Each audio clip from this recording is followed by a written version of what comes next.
Good morning po sa inyo lahat. Isa pang maliyugto na ating daily Bible blessings. Pamagat po ng ating aralin ngayong umaga ay walang nepotismo sa langit. Walang nepotismo sa langit. Mari po yung narinig na sa mga opisyal ng pamahalaan na wala raw kamakamag-anak sa kanila. Ang tawag nga po sa maling gawain ng pagpapabor sa mga kamag-anak, lalo na sa mga trabaho, posisyon at ibang pakinabang sa pamahalaan ay nepotismo. Sa langit po, partikular sa ating Panginoon Hesus, wala rin pong nepotismo. Ay nga sa Mateo 12:46-50, habang Panginoon Hesus ay nangaral, dumating ang kanyang ina at mga kapatid at nais nila siyang makausap. May nagsabi sa Panginoong Hesus, nagsabi na ibig nilang makausap siya, tinuro ng ating Panginoon ang kanyang mga alagad, at sinabi, sila ang aking ina at mga kapatid, sapagkat ang sino mang sumusunod sa kalooban ng aking Ama na nasa langit, yon ang aking ina at mga kapatid.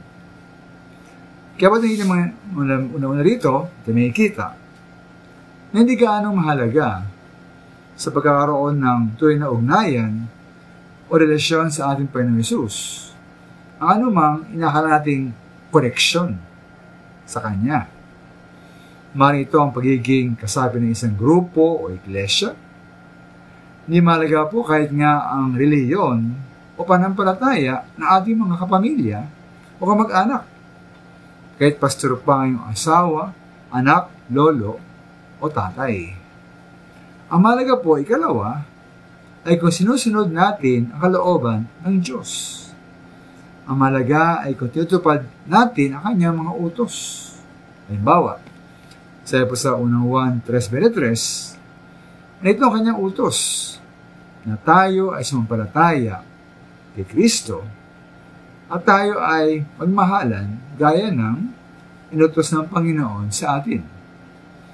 Kaya po mahalaga ay ating pagsunod sa ating Diyos. Kaya huwag tayong maminamahal kampante, huwag tayong sumandal, umasa sa ating reliyon, tradisyon o paniniwala. Ang mahalagang tanong ay ito, talaga bang masunurin tayong Kristiyano? Salamat po.